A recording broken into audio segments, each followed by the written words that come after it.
Mga suggestions para magawa ang isang mahirap na trabaho. May mga bagay na gusto natin gawin pero hindi magawa dahil may mga hadlang, may mga balakid tulad ng kakulangan sa motivation, walang kagamitan, walang tulong ng iba, kakulangan sa oras, kakulangan sa kaalaman at skills, at marami pang kung ano-anong dahilan. Pero kung unti-unti mong gagawin at magkakaroon ka ng oras para sa mga bagay na kailangan mong gawin, siguro magagawa mo rin ito. Masisimulan mo rin yung mga dapat mong gawin. Hindi ito madali pero pwedeng gawin to kung meron kang tiyak na goal o adhikain. At madalas, yung mga dahilan, yung mga sinasabi nating kakulangan, ito yung mga limiting beliefs natin. Yung mga iniisip natin, kaya hindi ko kaya itong gawin dahil to sa bagay na to, dahil to sa tao na to, dahil sa kakulangan sa kagamitan, sa kaalaman, sa oras.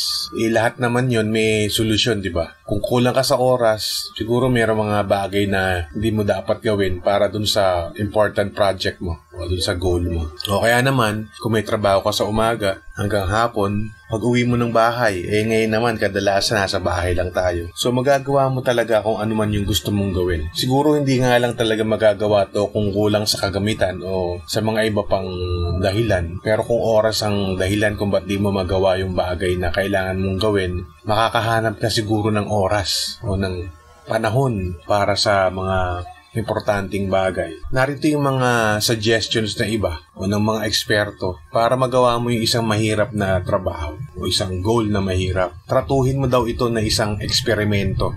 Sa simula mahirap, pero lahat ng bagay na inuumpisahan mo ay talagang mahirap sa umpisa. Para lang yung pagsubok, sinasabi nga nila. Dahil nga bago ang isang gawain o isang bagay, dadaan ka sa tila butas ng karayom. Kasi first time mong gagawin ang isang bagay. Pero sinasabi kong tuturing mo na isang eksperimento ang mga gawain o mga goals, siguro magkakaroon ka ng bagong pananaw. Kasi exciting mag-experiment, diba? Para sa iba. Pero kung susubukan mong mag-eksperimento o gawing parang tila isang eksperimento ang mga trabaho mong bagong ginagawa, magkakaroon ka ng bagong pananaw, bagong mata para sa mga trabaho mo. Isa pang halimbawa, minsan katulad ng audio recording or video na ito, kung kailan ka magre-record ay may malakas na tunog, kung anumang tunog yan. Isisigaw, pero kung determinado ka na gawin ng isang bagay, kailangan mong gawin ito ng mas maagang oras para hindi mo masagap ang mga tunog na hindi ka nais-nais para sa isang recording. Isa lang yung halimbawa. Isa pa raw yung maglaan ng 30 days o 30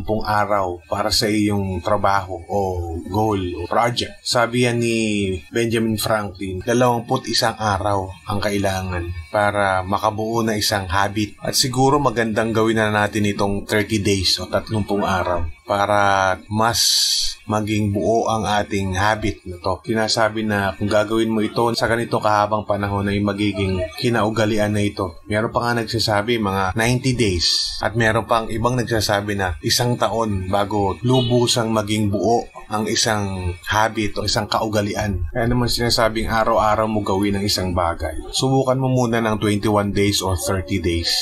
At makikita mo na hahanap-hanapin mo ang ginagawa mong bagay na ito. Kung hindi mo ito magawa ng isang araw, after na 30 days na yan, makikita mo na nagiging natural, nagiging madali para sa'yo ang paggawa ng mga bagay-bagay, ang paggawa ng project or paggawa ng isang trabaho. Kasi nakasanayan mo na, 30 days na lumipas. Kaya tuloy-tuloy mo nang magagawa itong bagay na to. Maglaan din daw ng alarm o hudyat o trigger. Paalala ito para sa sarili mo na dapat mo nang gawin ang isang trabaho.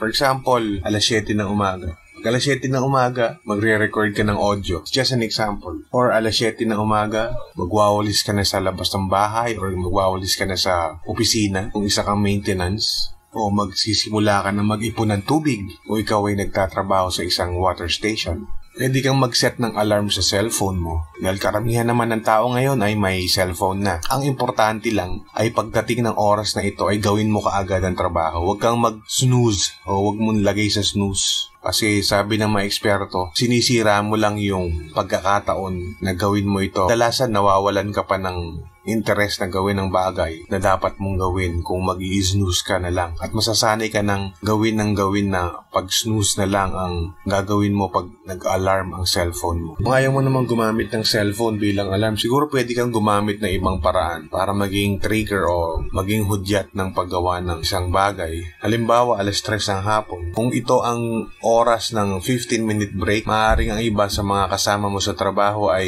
nagbe-break. Yun naman siguro ang panahon para gawin mo ang isang partikular na bagay sa trabaho. Halimbawa, yan ang oras na magsisend ka ng email sa kliyente mo. Batch sending ng email sa mga kliyente para merong takdang oras ang paggawa mo ng isang klase ng trabaho. Ito pa, gawing simple ang trabaho. Magsimula sa isa. So, hindi daw kailangang tapusin mo lahat ng gawain mo sa isang pasada. Pwedeng paunti-unti lang. Wala namang natatapos na nobela sa isang araw. Ang ginagawa ng isang writer dyan ay nagsusulat siya araw-araw ng pakonti-konti. Siguro isang sentence, isang page, isang chapter, or isang salita. At ang isang salita na yon ay unti-unting madadagdagan para makabuo ng isang sentence, na isang paragraph. Pwede mo itong alintulad sa iyong mga gawain. So, magsimula sa isa. Maghanap ng makakasama sa proyekto. Nakakatulong ang pagkakaroon ng kasama sa isang proyekto o sa trabaho na makakasama mo sa paggawa ng mga tasks, ng mga tungkulin. Isa itong paraan para mapilitan kang gawin ang mga bagay na mahirap gawin dahil bukod sa may nagpapaalala sa iyo na dapat mong gawin ito at nakakaalam kung anong dapat mong gawin, ay mahihiya ka na hindi ito gawin dahil meron kang partner. Merong magsasabi sa iyo, may titingin sa iyo pag hindi mo nagawa ang isang bagay. Magandang paraan ito para tuloy-tuloy mong magawa ang isang proyekto. Magkakaroon ka ng accountability partner. At ganun din ang maaari mong gawin para matulungan mo yung kasama mo sa trabaho na kung medyo hindi niya nagagawa ang trabaho, konting paalala. Wala namang masama sa paalala. So, ang maganda dito, mabibigyan nyo ng paalala ang isa't isa. Pwede rin daw gamitin ang salitang pero. Paano? Halimbawa, mahirap ang trabahong ito pero kung unti-unti ko itong gagawin ay matatapos ko rin. Hindi madali ang trabahong to pero kung may kasama ako na gagawa ay magagawa at matatapos din namin to. Mahirap ang trabaho na to pero kailangan gawin at walang ibang gagawa nito. So maganda, mabuting gumamit ng pero. Tiyakin lang daw na dapat na positive yung susunod na statement o na pangungusap. Pagkatapos ng pero. Positive in a sense na para matapos mo yung trabaho mo na ginagawa o gagawin. Isa pa daw paraan para magawa ang isang mahirap na trabaho. Pagpapalit ng isang masamang gawain sa trabaho sa isang mabuting gawain. Halimbawa, inaantok ka pagdating ng 1:00, 2:00, 3:00 ng hapon. So para mapalitan ang masamang gawi, isang mabuting gawi ay palitan ito ng isang productive activity sa trabaho. So kung inaantok ka pagdating ng mga oras na to, 1:00, 2:00, 3:00, dito mo siguro gawin yung mga trabaho na kailangan mong tumayo para matapos. Kung kailangan mong ilipat ang mga bagay, mga kagamitan sa trabaho, gawin mo ito ng ganitong oras. Siguro kung nasa opisina ka, ang pwede mong gawin dito ay gamitin ang oras na ito para tawagan ng mga kliyente o kaya naman ay ayusin yung mga gamit mo na kailangan sa trabaho para hindi dumating yung pagkakataon na antukin ka sa oras na ito. At isa pang paraan ay ang pag-visualize, pag-iisip ng mga bagay na makatutulong sa iyong ginagawa. Halimbawa, sa pag-aayos o pagkukumpuni ng makina, maaari mong isipin ang paraan upang malinis ang iyong paligid at kung paano mo gagawin ang mga aayusin sa makina. Pwede mo i-visualize kung paano mo kukumpunihin ang makina, kung paano mo ayusin ang mga parte nito. Isa pa raw ay ang alisin ng mga balakid at mga tukso. Sa trabaho, nabanggit natin na ginagamit natin ang ating cellphone o mobile phone sa pagtawag sa ating mga kliyente para tanungin sila kung anong kanilang mga kailangan.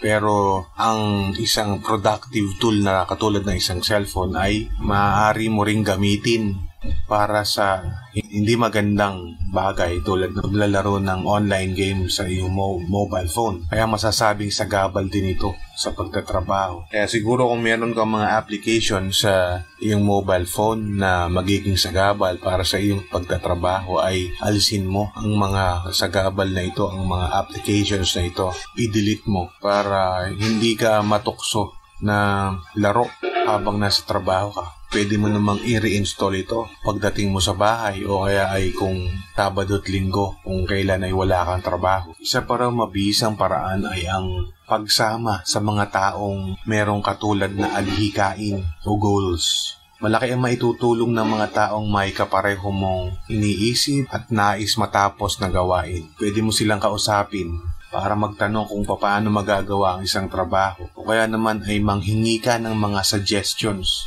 na makatutulong para matapos mo kung ano man ang ginagawa mo. Isulat ang iyong mga dapat na gawin. Siguro narinig mo na to before. Isulat mo ang iyong mga gustong gawin para matapos mo ito. Pero kailan mo ba ginawa ang pagsulat ng mga goals mo? Siguro ito na yung panahon para masimulan mo na gawin ang bagay na ito. Isulat mo yung goals mo, ano yung mga dapat na gawin. Simple lang pero kadalasan hindi natin nagagawa. Subukan mo lang, sulat mo sa notebook o kaya sa kapirasong papel, pero mas maganda na siguro kung sa notebook mo isusulat para hindi mawala ang mga kailangan mong gawin. Kasi minsan kung sa papel lang, pag na-misplace mo, hindi mo na alam kung nasan yung papel na yun. Pwedeng maitapon yun. So maganda sa notebook na lang para meron kang babalikan. Pwede mong balikan ito. Isa pang paraan na ginagawa ng marami ay ang pagtatanong sa sarili kung ano ang magiging epekto sa'yo sa trabaho mo, sa kumpanya, kung hindi mo matapos yung project o yung ginagawa mo. Ano ba yung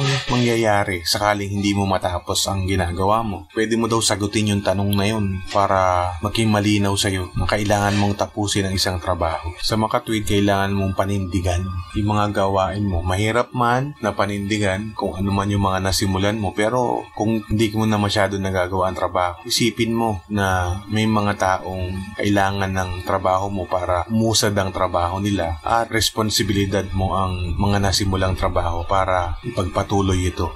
Okay lang naman kung hindi mo na ituloy ang trabaho, pero isipin mo na kailangan mong ipagpatuloy ito. Wala namang perpektong manggagawa. Lahat tayo dumadaan sa pagiging walang alam sa mga gawain o kaya dumadaan tayo sa panahon na hindi natin na itutuloy ang ating mga trabaho. Pero pag naisip mo na, pag nabigyan ka na ng direksyon, ng dahilan para ipagpatuloy ito, kailangan tuloy na natin. Siguro malawak na pangunawa, malawak na pag-iisip at pagtanggap sa mga bagay na hindi nakasanayan para magawa mo ang mga trabahong mahirap na gawin. Pagsasanay at unti-unting paggawa, malaki ang maitutulong ito para maipagpatuloy ang mga nasimulan, ang mga proyektong mga nabinbin para magawa ito ng tuluyan at matapos kung ano man ang nasimulan. Kung nakatulong po ang video na ito sa inyo, ay mag-subscribe. Maraming salamat po.